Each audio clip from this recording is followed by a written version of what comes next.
तो भगवान ऋषभदेव ने बैठाया अपने ज्येष्ठ पुत्र भरत को राज सिंहासन पर, वो भी परम भागवत, भगवान के परम भक्त। और फिर से स्मरण कर लेते हैं, उससे पहले इस भूखंड का नाम क्या था? हाँ, बालकों को जरूर पता होना चाहिए, अजनाभ खंड। महाराज भरत के नाम से इसका नाम भारत पड़ा। राजा भरत के समय से ही इसे भारतवर्ष कहते हैं। कहते हैं अद्भुत प्रतिभा संपन्न महाराज भरत, और उनकी प्रतिभाओं में सबसे श्रेष्ठ प्रतिभा क्या? कि भगवान के परम भक्त हैं। अच्छा, उनका जीवन भी कैसा? अरे अनेक अनेक दिव्य यज्ञों से और दिव्य कर्मों से उन्होंने भगवान की आराधना की। एक बात बड़े ध्यान से आप लोग श्रवण करना, श्रीमद् भागवत में जो कहा गया है वो भागवत धर्म है, और भागवत धर्म सो न धर्म और सर्वोपरि, ये सब संतों ने माना है। सब धर्मों में भागवत धर्म श्रेष्ठ है। और भागवत धर्म क्या कहता है? भागवत धर्म कहता है भाई, सुंदर कर्म ही भगवान की सबसे श्रेष्ठ पूजा सामग्री है। अभी कल ही स्वयं भगवान ऋषभदेव ने अपने श्रीमुख से कहा कि सारे संसार को, समस्त चराचर को मेरा शरीर मानकर शुभ कर्मों द्वारा तुम मेरी सच्ची पूजा करो, मेरी श्रेष्ठ आराधना करो। और यहाँ महाराज भरत के जीवन में भी यही दिखाया गया, पूर्व में महाराज पृथु के चरित्र में भी हमने यही सुना। सब यही बात हमको कह रहे हैं, भाई अपना कर्म शुद्ध रखना, अपना कर्म पवित्र रखना। तब से लेकर अब तक, सत्ययुग से लेकर अब तक, रैदास कहते हैं मन चंगा फिर कठौती में गंगा। जो भी करें हमारा लक्ष्य एक होना चाहिए, भाई हमारे प्रभु प्रसन्न हो, ठाकुर जी की प्रसन्नता हो, इससे मेरे प्रभु प्रसन्न हो, मेरे प्रभु को सुख हो। अरे ऐसा भाव रख के आप दुखी रह जाओगे क्या? आपको अपनी चिंता करने की आवश्यकता रह जाएगी। आप अपने मन में इतना ऊंचा, इतना श्रेष्ठ, इतना दिव्य भाव लेकर चल रहे हो, आपको कौन दुखी कर लेगा? बचपन से सुनते आए हो, जहां पर कृपा राम की हुई और तहां पर कृपा करे सब कोई। मेरे तुलसी बाबा कह रहे हैं मानस में, तुम कृपाल जा पर अनुकूला, ताहि न व्यापि त्रिविध भवसूला। कल आपको सुना रहा था ना, जब देवर्षि नारद ने फटकारा देवराज को, वे तुम्हारी बुद्धि मलिन हो गई है, तुम कयाधु के गर्भ को नष्ट करने का प्रयास कर रहे हो। अरे जाकर देखो, उस और गए भी तो तुम नष्ट हो जाओगे। श्री हरि का सुदर्शन चक्र उस गर्भ की रक्षा कर रहा है। आप भगवान को अपने हृदय में रखो, आप भगवान को अपने भाव में रखो, आप भगवान को अपने कर्म में रखो। देखो कौन दुखी कर सकता है आपको? किसकी सामर्थ्य है जो आपको दुखी कर दे? और फिर यही एक सूत्र आपके हमारे हाथ में है। तो इसलिए भाई श्रीमद् भागवत में भागवत धर्म कहा गया है, और यत्र तत्र इसी सिद्धांत की प्रतिष्ठा की गई है, भाई अपना कर्म पवित्र रखना, मन साफ रहे, स्वच्छ रहे, शुद्ध रहे, पवित्र रहे, किसी के प्रति उसमें अहित का भाव ना हो। जो दुर्गुण दोष हम में हैं, हम उनको दूर करने का प्रयास, पुरुषार्थ सतत निरंतर करते रहें। और जो करें हमारे मन में लक्ष्य एक होना चाहिए, भाई मेरे इस करने से मेरे प्रभु प्रसन्न हो, मेरे प्रभु की मुझ पर कृपा हो।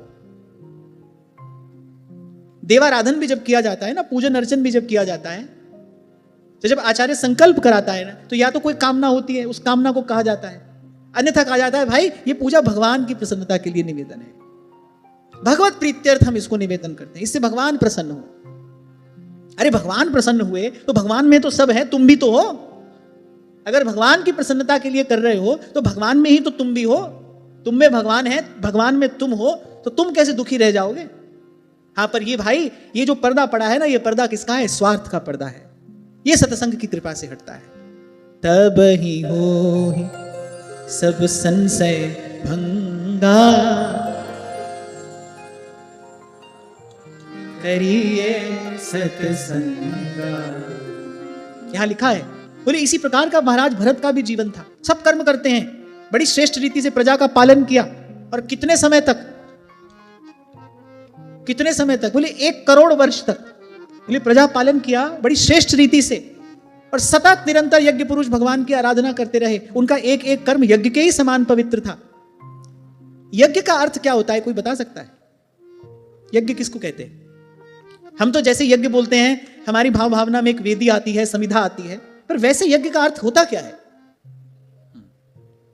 हमारे उपयोग, सदुपयोग, दुरुपयोग से प्रकृति में जो क्षति होती है, उस क्षति की पूर्ति के लिए जो किया जाए वो यज्ञ है।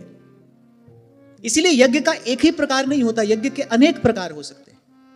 एक समय था, हमने पूर्व में प्रचेतागणों का प्रसंग सुना, जब प्रचेतागण तप करके बाहर आए तो कह रहे सारी पृथ्वी वृक्षों से ढक गई थी। कोई स्थान बचा ही नहीं था। अब उन्होंने वृक्ष काटे। अब उस समय वृक्ष का काटना यज्ञ था, क्योंकि असंतुलन उत्पन्न हो गया था वृक्षों के अत्यधिक बढ़ जाने से। उस समय यज्ञ का काटना, वृक्ष का काटना यज्ञ था। अब आज के समय में वृक्ष लगाना यज्ञ है। आपने वृक्ष लगाया तो आपने यज्ञ किया है। आप किसी वृक्ष का पालन पोषण कर रहे हो तो आप यज्ञ कर रहे हो। क्यों? क्योंकि वो वृक्ष जो है वो प्रकृति की क्षतिपूर्ति करेगा। तो यज्ञ का कोई एक ही प्रकार नहीं है। हमारा प्रत्येक कर्म यज्ञ हो सकता है। अगर हम परमार्थ के लिए कर रहे हैं, अगर हम भगवान की प्रसन्नता के लिए कर रहे हैं, तो हमारा प्रत्येक कर्म यज्ञ होगा। और यहां श्रीमद् भागवत में क्या कहा गया है? बोले ऐसा ही महाराज भरत का जीवन है। यज्ञ पुरुष भगवान की उन्होंने अनेक अनेक विधियों से, अनेक अनेक प्रकारों से आराधना की, और बोले इसके फलस्वरूप बोले निश्चल रूप से भगवान उनके हृदय मंदिर में आकर विराजमान हो गए, और दिन दिन वेग पूर्वक बढ़ने वाली उत्कृष्ट भक्ति उनको प्राप्त हुई। मेरी समझ में तो भाई इसके अतिरिक्त कोई दूसरा मार्ग नहीं है वहां तक पहुंचने का, क्योंकि भगवान ने तो बस एक बात कहकर छोड़ दी, निर्मल मन जन सो मोहि पावा। करते रहो मन निर्मल। खूब कोशिश कर रहे हैं, अरे मन हाथ आए तो उसको निर्मल करें। अभी तक तो हाथ ही नहीं आया, पता ही नहीं, खबर ही नहीं है मन है कहां, क्या है, कैसा दिखाई देता है। अभी तो मन का कोई अनुभव ही नहीं है। हाथ आए तो धोए मांजे, उसको निर्मल करें, अभी तो कुछ खबर ही नहीं है।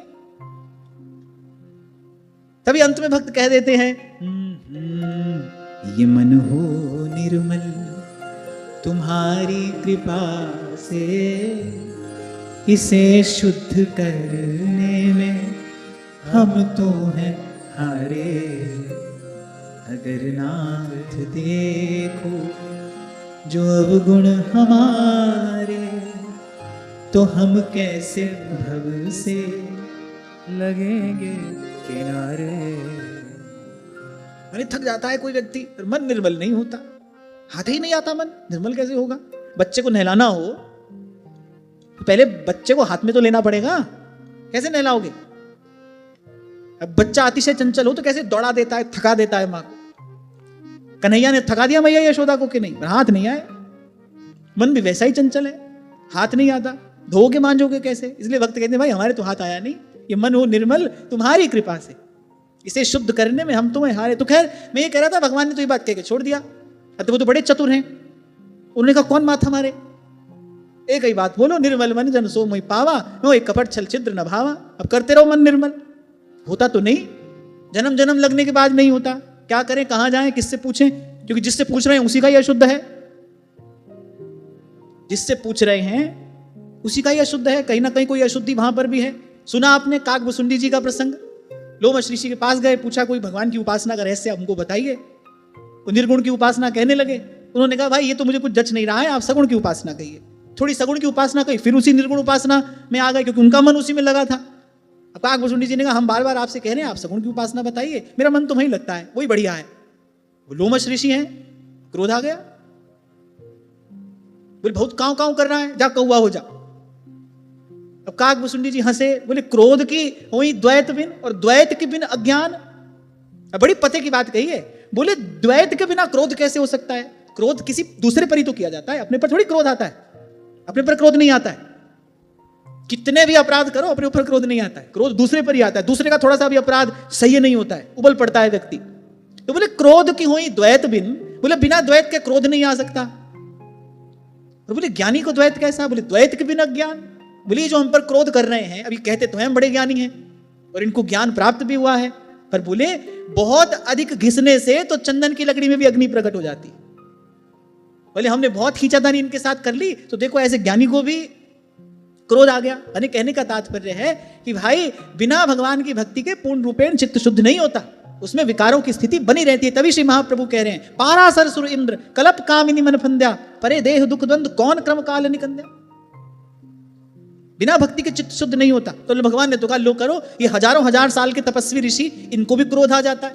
अब काकभुसुंडी जी ने तो सहर्ष शाप स्वीकार कर लिया, और लोमश ऋषि ने फिर बुलाकर थोड़ा लाड़ भी लड़ाया, दुलराया, भगवान की उपासना का रहस्य भी बता दिया। अरे पहले ही बता देते, सब बताया। लेकिन काकभुसुंडी जी को श्राप दिया, ये कर्म तो लोमश ऋषि के खाते में लिखा गया ना। क्रोध आया तब क्षीण हुआ, पुण्य क्षीण हुआ, 2-4 कदम पीछे ही तो गए। लो ये हजारों हजार साल से लगे हैं, इनका नहीं हो पा रहा है, हमारा कैसे हो जाएगा? तो भगवान ने तो एक बात कह दी, भाई मन शुद्ध होता ही केवल एक प्रकार से है, और वो है सेवा। सेवा करिए, निष्काम सेवा करिए।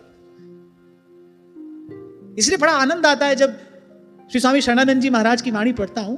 कई बार तो वो एक एक वाक्य में जैसे 1000 सूत्र समेटकर उन्होंने एक वाक्य में रख दिए हो। उस एक वाक्य का आप चिंतन करते चले जाओ, वो जो 1000 सूत्र उसमें सिमटे रखे हैं ना, वो एक एक करके प्रकट होता चला जाए। क्या भाई, संसार से मुक्त होने का केवल एक ही मार्ग है, निष्काम भाव से संसार की सेवा कर दो बस। अपने लिए जो भी करोगे, वो कितनी ऊंची तपस्या क्यों ना हो, केवल अपने लिए आपने जो भी किया है वो कितनी बड़ी तपस्या क्यों नहीं है, वो आपको बड़ी बड़ी सिद्धियां तो दे देगी, लेकिन अंतःकरण की शुद्धि प्रदान नहीं कर सकती। अंतःकरण की शुद्धि तो अभिमान शून्य होकर सेवा करने से ही प्राप्त होती है। हाँ, लेकिन इसमें एक शर्त है, केवल सेवा नहीं, अभिमान शून्य होकर सेवा करना। जो कुछ किया सो तुम किया, मैं कछु किया ना, कहीं कभी जो मैं किया तुम ही थे मुझमा। नहीं तो क्या होगा, सेवा भी क्रिया हो जाएगी, और क्रिया से तो क्या होता है, क्रिया से तो केवल अभिमान की वृद्धि होती है। केवल वो क्रिया हो जाएगी और उस क्रिया से केवल अभिमान की वृद्धि होगी। ऐसा भी देखने में आता है, वर्षों बरस लगे हैं गुरु जी की सेवा में, पर कहीं भी थोड़ा सा अवसर आ जाए तो कहना नहीं भूलते, हम बहुत साल से इनकी सेवा कर रहे हैं।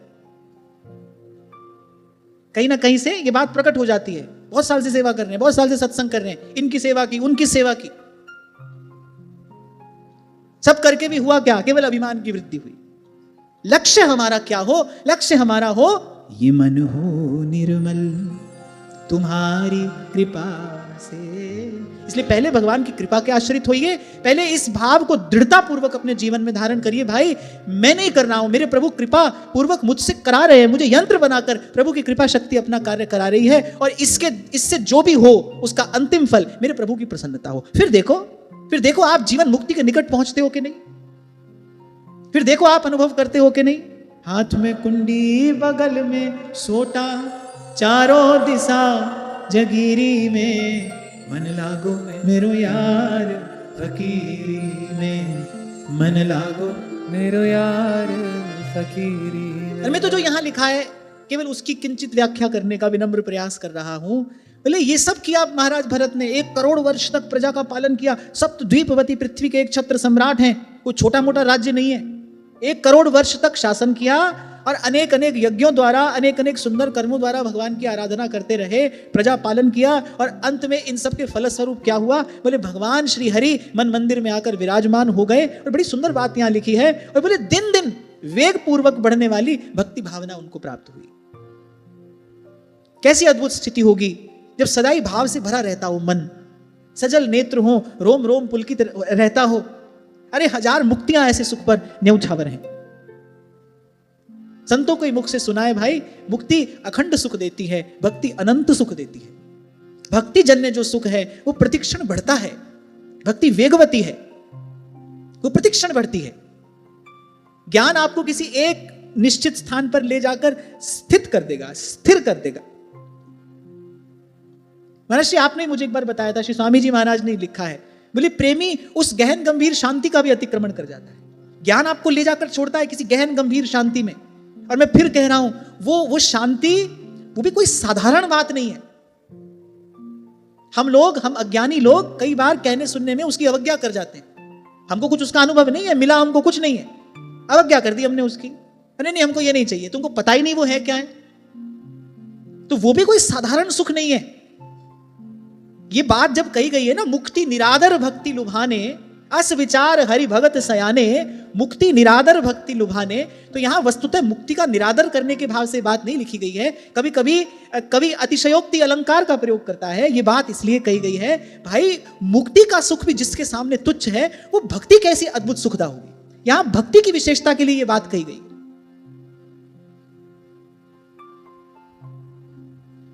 तो कहा कि इस प्रकार का जीवन यापन करने से यानी कुछ ऐसा अद्भुत सुख, कोई ऐसा अद्भुत आनंद महाराज भरत को प्राप्त हुआ। भरा रहता है उनका हृदय सदा भाव से। मन मंदिर में निश्चल रूप से विराजमान हो गए हैं श्री हरि स्वयं आकर। भीतर देखते हैं आप, बाहर भगवान का वही सुंदर श्री विग्रह, भगवान की वही मनमोहिनी मूर्ति, वही भगवान का मंगलमय विग्रह, उसका सतत निरंतर दर्शन होता रहता है। बाहर उसका दर्शन होता है, भीतर उसका चिंतन होता है। अरे ऐसी भक्ति भावना उनको प्राप्त हुई। बोले किस बात के फलस्वरूप? बोले श्रद्धा पूर्वक, निष्ठा पूर्वक, पवित्रता पूर्वक कर्म का अनुष्ठान किया। और पवित्रता पूर्वक कर्म के अनुष्ठान से तात्पर्य क्या है भाई? जो करे ना, अरे प्रभु प्रसन्न हो। कितने अनर्थों से आप बच जाओ, एक भाव ही आप अपने जीवन में ले आओ, भाई मेरे द्वारा जो हो उससे मेरे प्रभु प्रसन्न हो, उससे मेरे प्रभु प्रसन्न हो। इससे एक तो क्या होगा? इससे एक तो सहज ही प्रभु का भजन होता रहेगा, भगवत स्मरण दृढ़ होगा। अभ्यास से स्मरण में दृढ़ता आती है। आप अभ्यास करोगे भगवत स्मरण का, धीरे धीरे स्मरण दृढ़ होने लगेगा, धीरे धीरे स्मरण सहज होने लगेगा। हमको और करना क्या है? हमको और पहुंचना कहां है? वहीं तो जाना है कि मेरे नाथ मैं आपको भूलूं नहीं। बार बार विपदा आती है, क्यों? क्योंकि भगवान भूल जाते हैं। जहां राम तहां काम नहीं। जब तक भगवान का स्मरण है तब तक तो विपत्ति आ ही नहीं सकती, तब तक विपत्ति नहीं आ सकती। श्री हनुमान जी महाराज कह रहे हैं ये बात, कहा हनुमंत विपत्ति प्रभु सोई, जब तब सुमिरन भजन न हो। हमारे जीवन में जो जो विपदा आई है, जब जब आई है, वो तभी आई है जब हम भगवान को भूले हैं, जब हमको भगवत विस्मृति हुई है। इसीलिए तो श्री कुंती जी ने कहा प्रभु से, बोले प्रभु हमको दुख मिलता रहे, क्यों? क्योंकि दुख में आपका स्मरण बना रहता है, और आपका स्मरण इस भव सागर से सदा सदा के लिए पार ले जाने वाला है, जीव को मुक्त कर देने वाला है। आपके श्री चरणों का निरंतर स्मरण। मैं तो कई बार आपसे कहता ही हूं भाई कि मन में बस एक यही भाव बना रहे, प्रभु की स्मृति बनी रहे, बस याद रहे भगवान। बाबा फरीद कहते हैं कि यार याद रहे हरदम, भूल जानदा की कम। प्रभु की विस्मृति ना हो। जैसे ही भगवान की विस्मृति होगी, माया अपना कार्य करेगी, भगवान ना भूलें। अच्छा, और ये भी हमारी विवशता है भाई, कर्म तो हमको करना ही पड़ेगा। प्राय करके आपका हमारा सबका अनुभव यही नहीं है। अब चलो यहां बैठे, यहां तो ठीक है, भगवान की याद भी बनी है, भजन कीर्तन सब हो रहा है, पर जैसे ही व्यवहार में जाएंगे, धीरे धीरे भजन भाव शिथिल पड़ता है ना, धीरे धीरे भगवत विस्मृति होने लगती है। वो ना हो, उसके लिए क्या करें भाई? जो भी करेंगे भगवान के लिए करेंगे। और आप अपने मन से किसी भी प्रकार की चिंता, भय को दूर निकाल कर फेंक देना। इस भाव का अनुष्ठान करने से आपके जीवन में सर्व प्रकार से मंगल ही मंगल होगा। किसी प्रकार अमंगल हो ही नहीं सकता, किसी प्रकार का कुछ अशुभ, किसी प्रकार की कोई हानि हो ही नहीं सकती, यदि आपने अपना लक्ष्य भगवान को बनाया है। सब मंगलों का मूल भगवान है। मंगल भवन अमंगल हारी। अरे कोई दूर से भी उनका हल्का फुल्का सा भी स्मरण कर ले तो उसके कल्याण का मार्ग खुल जाता है। आप अपने भाव में, अपने चिंतन में, अपने लक्ष्य में, अपने कर्म में आप भगवान को रखोगे, आपका मंगल कैसे हो जाएगा? ये चिंता मत करना घर का क्या होगा, परिवार का क्या होगा। प्रभु के स्वभाव का विचार करना। प्रणत कुटुंब पाल रघुराई। जो भगवान की शरण में जाता है, केवल उसका नहीं, कह रहे उसके पूरे कुटुंब का पालन भगवान करते हैं, ऐसा उनका स्वभाव है। माने भगवान के दरबार में अगर नौकरी मिल जाए तो ये सब सुविधा सहज में मिलती है, ये कहना चाह रहा हूं मैं। ये बात बढ़िया समझ में आ गई ना? आपको समझाने के लिए मुझे शब्द भी कुछ ऐसे ढूंढने पड़ते हैं ना। भगवान के दरबार में नौकरी लग गई अपनी, तो भगवान का स्वभाव है, उस दरबार में मिलने वाली सुविधा है ये। प्रणत कुटुंब पाल रघुराई। अपने प्रणत के, अपने शरणागत जन के पूर्ण कुटुंब का भार भगवान पर है। हम दे ना दे पर प्रभु संभाल लेते हैं, हम दे न दे पर प्रभु संभाल लेते हैं। और यहां तुम जिसकी नौकरी करो वो तुम्हारा ही भार लेने को तैयार नहीं है, कुटुंब की तो बहुत पीछे छोड़ो, तो तुम्हारा ही नहीं लेगा। तो चाकरी करनी है तो भाई प्रभु की चाकरी करो ना। हम जो करेंगे प्रभु के लिए करेंगे। और एक बार धीरज धर के, एक बार साहस करके अपने जीवन में आप ऐसा अनुष्ठान करके देखो। भाव में भगवान को रखो, विचार में भगवान को रखो, चिंतन में भगवान को रखो। डलिया में भगवान को लेकर घूमने से कुछ नहीं होगा।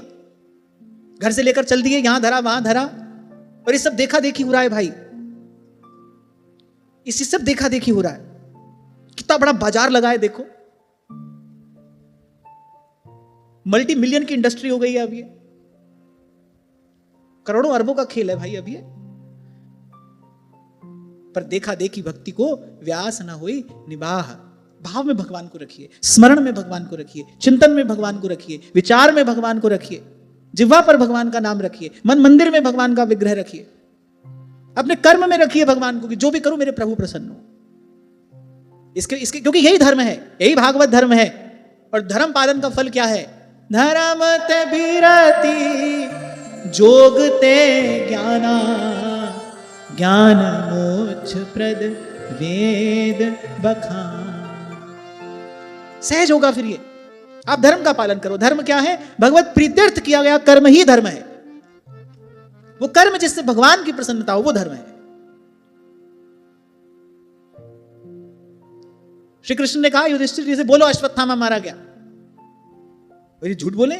झूठ तो नहीं बोलेंगे। अरे भगवान करे हम बोलने, बोलो मारा गया, मारा गया। भगवान ने कहा साल भर यहीं थोड़ी खड़े रहना है, ये जल्दी जल्दी ये सब निपटाना है।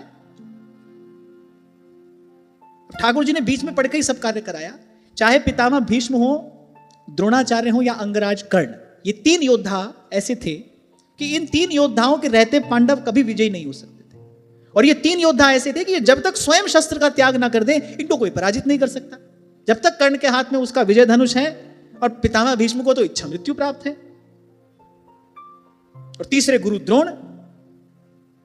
कहते हैं कि गुरु अपने चेला को सब कुछ दे देता है, एक आध गुरु अपने पास रख लेता है कि भाई कल को चेला हमारे सर पर चढ़ेगा तो अपनी गुरुता दिखाएंगे इसको, सब कुछ नहीं देंगे उसको। तो फिर वो गुरु द्रोण है। भले उन्होंने अर्जुन को सब सिखा दिया, पर एक आध विद्या रखी होगी अपने पास उन्होंने भी, उनको भी पराजित नहीं किया जा सकता। अब भगवान ने जो किया बीच में पढ़कर, अब अगर उसको दूर से देखो तो ये तो ठीक नहीं है, ये तो उचित नहीं है। धर्मराज से असत्य भाषण करा रहे, अश्वत्थामा मारा गया। ठाकुर जी बोले नहीं नहीं, आधा असत्य है। अश्वत्थामा तो वो है ही है, आधा असत्य है। बाद में मुस्कुराकर ठाकुर जी ने कहा, बोले चिंता मत करिए, यहाँ जो है सभी असत्य है, यहाँ कुछ सत्य है नहीं। बोले सत्य तो हम हैं, हमारा नाम सत्य, हम जो कहते हैं वो सत्य है। मधुसूदन सरस्वती पाद ने यही तो कहा। पहले कहते रहे ब्रह्म सत्य जगन मिथ्या, ब्रह्म सत्य जगन मिथ्या। जब श्री कृष्ण का दर्शन हो गया, किसी ने पूछा, बोले संसार सत्य है क्या सत्य? अरे बोले कुछ भी हो, हमको क्या लेना देना है। बोले श्री कृष्ण चरणाम्भोज सत्यमेव विजानताम, जगत सत्यम असत्यम व नेतरे तिर्मतिर्मम। बोले इसमें हमारी बुद्धि अब लगती नहीं, सत्य है असत्य है, अरे जो हो होता रहे। श्री स्वामी रामसुखदास जी महाराज यही तो कहते थे। बोले अरे संसार सत्य है असत्य है नहीं है, अच्छा है बुरा है, और ये पंचायती में पढ़ना ही क्यों है? अपने को तो भगवान से मतलब है।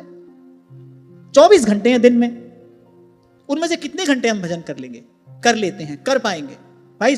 सोना भी है, खाना भी है, और अपना व्यवहार भी करना है।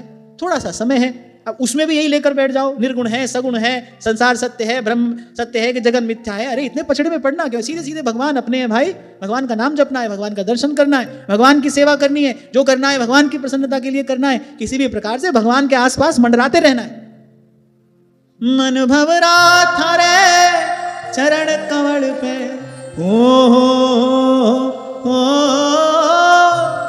मन भवरा थारे चरण कमल से आलिपटायो जी, नाथ थारी सरनी आयो जी, नाथ थारी सरनी आयो जी।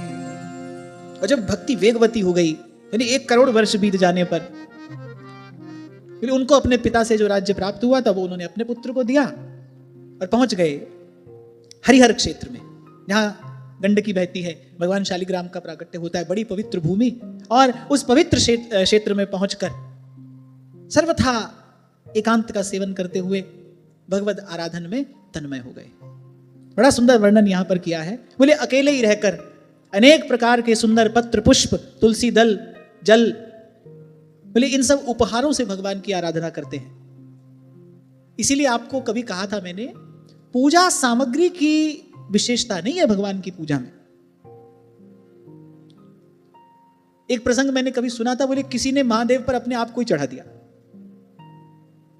अब उसके पास, बेचारे के पास चढ़ाने के लिए कुछ था नहीं, तो वो मंदिर में गया।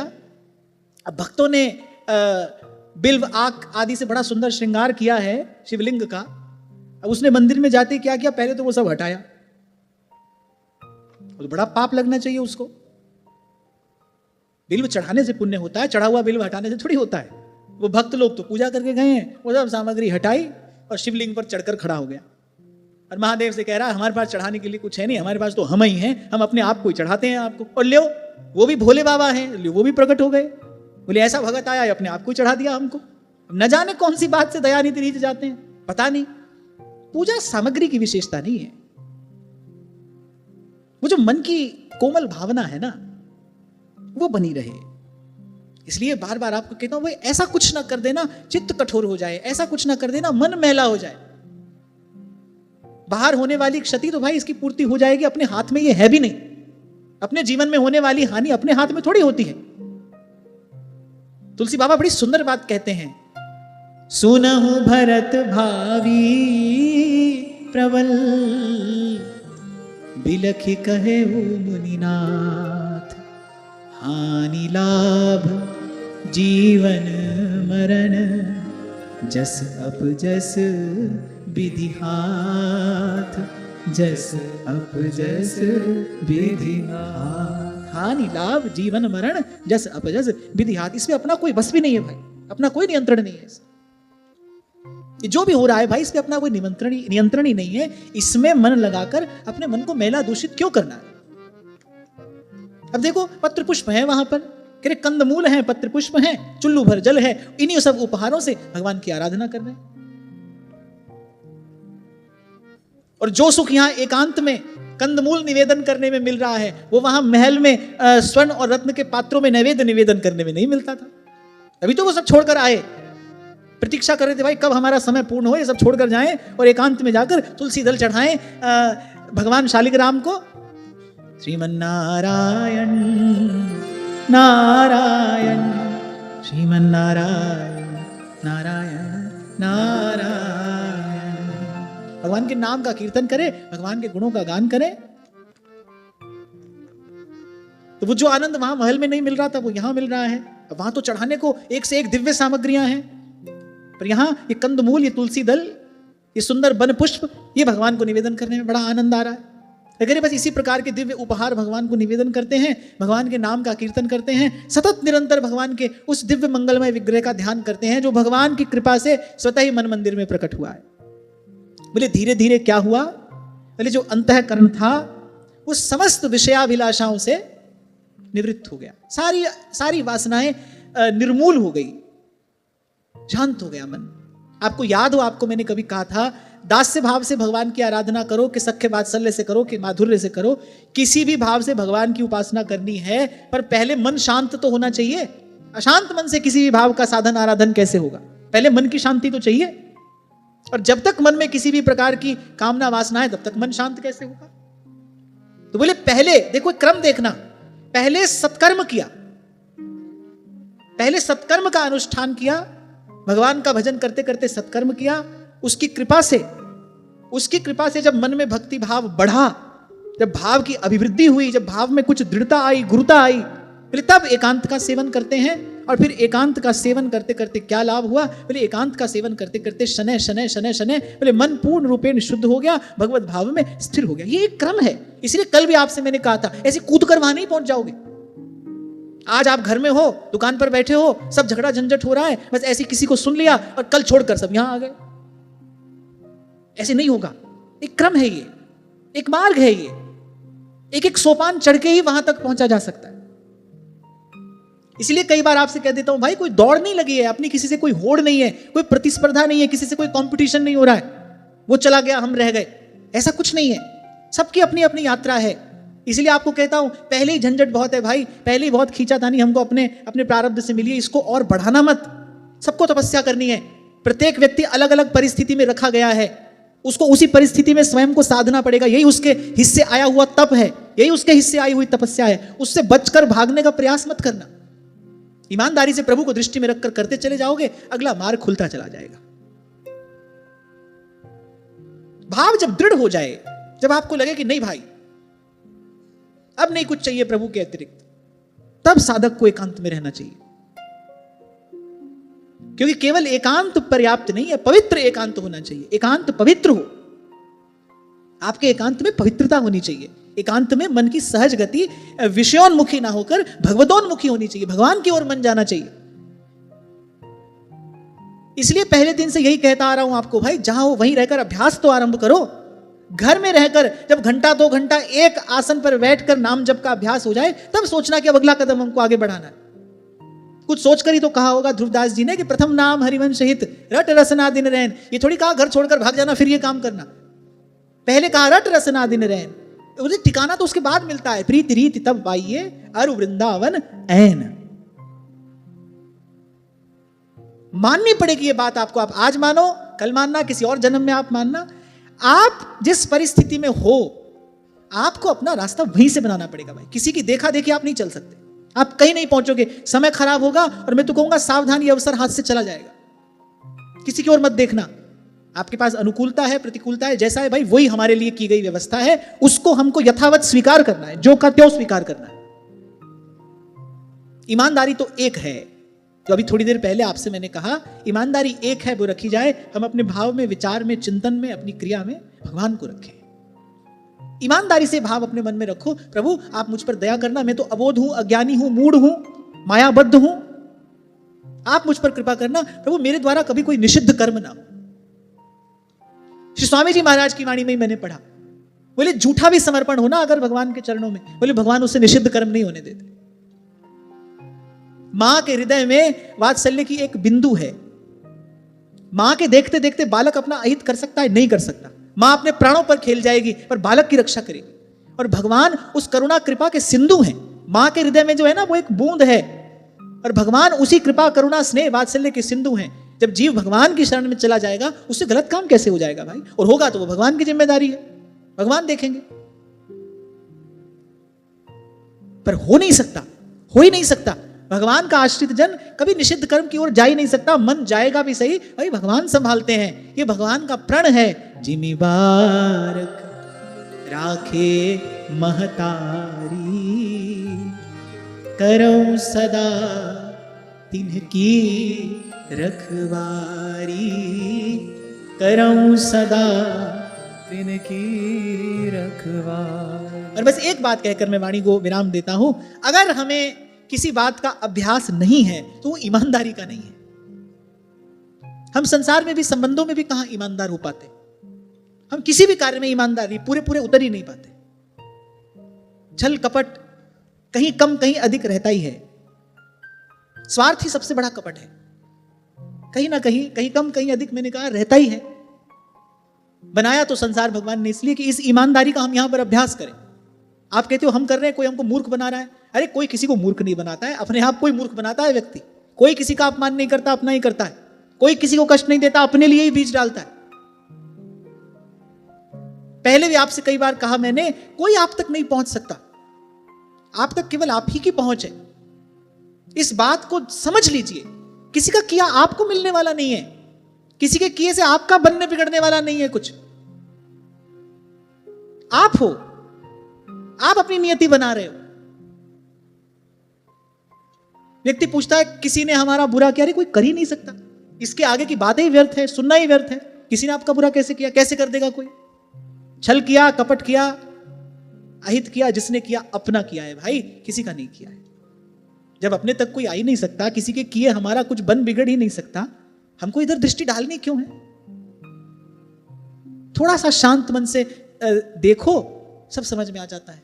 तभी तो कहता हूं आपको भाई, भूल भुलैया तो संसार है, ये मार्ग तो बिल्कुल सीधा है, अति सूधो स्नेह को मार्ग है। शांत मन से आप इसका दर्शन करो, सब कुछ सीधा स्पष्ट आपको दिखाई पड़ता है, सब समझ में आ जाता है। यहां कोई झंझट है ही नहीं, सीधा सच्चा मार्ग है। आप सीधे सच्चे होकर चलो, देखो आनंद ही आनंद है। प्रेम नगर में रहनी हमारी, प्रेम नगर में रहनी हमारी, चारों दिशा जगीरी में मन लागो मेरो यार फकीरी में। ये चार शब्द बड़े बड़े महत्वपूर्ण है, very important. Honesty is the best policy. कहीं पर भी, यहां कोई आपसे छल कर रहा है, आप ईमानदार हो ना। कोई है जिसके दरबार में अन्याय नहीं होता, वो जो सबको देख रहा है, जिस सबकी डोर जिसके हाथ में है, उसके रहते हमारे साथ अन्याय कैसे हो जाएगा? आप कहते हो हमने बहुत किया, हमारे साथ ये हुआ। बड़ी भूल है ये। इन्हीं सब बातों के कारण साधक अपने साथ अनर्थ कर बैठता है। भगवान पर दृष्टि रखिए ना, जो करिए भगवान के लिए करिए ना। हम तो जो कर रहे हैं प्रभु की प्रसन्नता के लिए कर रहे हैं, हमको उत्तर भी वही देंगे। बहुत बरस पहले की बात है, कथा कहीं पर पूर्ण हुई और जिन लोगों ने कथा कराई थी बड़े भावुक थे, अच्छे साधक थे। तो वो मेरे पास कोई सुंदर सी भेंट ले आए। उनको लगा कि भाई ऐसे नहीं तो ऐसे कुछ निवेदन करने का प्रयास करें। और मुझे लगता है कि ठीक है भाई, जो भावुक व्यक्ति होगा वो ऐसा सोचेगा ही। उनका भाव अपनी जगह पर ठीक था। आप लोग हंस दोगे। एक बार तो वहीं हिसार में भक्तमाल की कथा थी। महाराज जी कथा के बाद वो जो यजमान थे उन्होंने कहा थोड़ी देर हमारे यहाँ आइए, तो हम चले गए। जब मैं बाहर निकला तो महाराज जी गाड़ी में बहुत सामान रखा था, फल वस्त्र आदि बहुत सब चीजें। तो मैंने उनसे कहा ये क्या है, हमारी तो पहली शर्त है भाई, हम कुछ ले नहीं सकते। तो उनका एक संबंधी मेरे पास धीरे से आकर कहने लगा, बोले भक्तमाल की कथा सुनाइए ना आपने। मैंने कहा हाँ। तो बोले भक्तमाल माने भक्तों का माल, ये तो आपको लेके जाना ही पड़ेगा। मैंने कहा तुमने 5 दिन कथा सुनी है? बोले हाँ। मैंने कहा ले ये सुना इन्होंने 5 दिन में। बोले भक्तमाल माने भक्तों का माल, ये तो आपको लेके जाना ही पड़ेगा। तो खैर वो भेंट ले आए मेरे पास, भावुक लोग थे। तो मैंने उनको बड़े आदर से कहा, मैंने कहा आपका भाव अपने स्थान पर बिल्कुल ठीक है। मैंने कहा मुझे तो ये लगता है कि ना ये आपने कराया है ना ये मैंने किया है। जब आपने कराया ही नहीं है तो इसके बदले मुझे कुछ देने का उत्तरदायित्व भी आप पर नहीं है। बस इस समय आपके भाव में और मेरे भाव में केवल इतना ही भेद है। आप कह तो रहे हैं कि नहीं हमने कुछ नहीं किया है, पर आप इसको मान नहीं रहे हैं। अगर आपने कुछ नहीं किया है फिर मुझे देने का कोई कर्तव्य भी आपका नहीं बनता है। बस इतना सा ही भेद है। मैं 100% ये बात मानता हूं कि मेरा मुझ में कुछ नहीं, मैंने किया नहीं है, प्रभु ने कराया है। और अगर किया भी है, जैसे कबीर कहते हैं कि कहीं कभी जो मैं किया, चलो मान लो मैंने किया भी है तो मैंने आपके लिए नहीं किया है, मैंने प्रभु के लिए किया है। मैं अगर कुछ लूंगा तो वहीं से लूंगा। बस हमको इतना ही अभ्यास करना है। हम किसी के लिए नहीं कर रहे हैं भाई, हम अपने प्रभु की प्रसन्नता के लिए कर रहे हैं। जो लेना देना होगा उनसे करेंगे, हमको हिसाब किताब रखना ही उनसे है।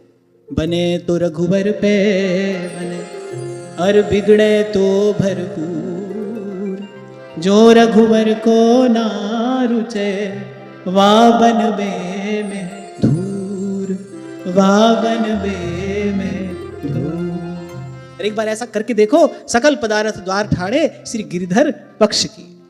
आज की वार्ता ही श्री जी के चरणों में निवेदन करता हूं। महाराज श्री के चरणों में प्रणाम। आप सबके हृदय स्थित प्रभु को भाव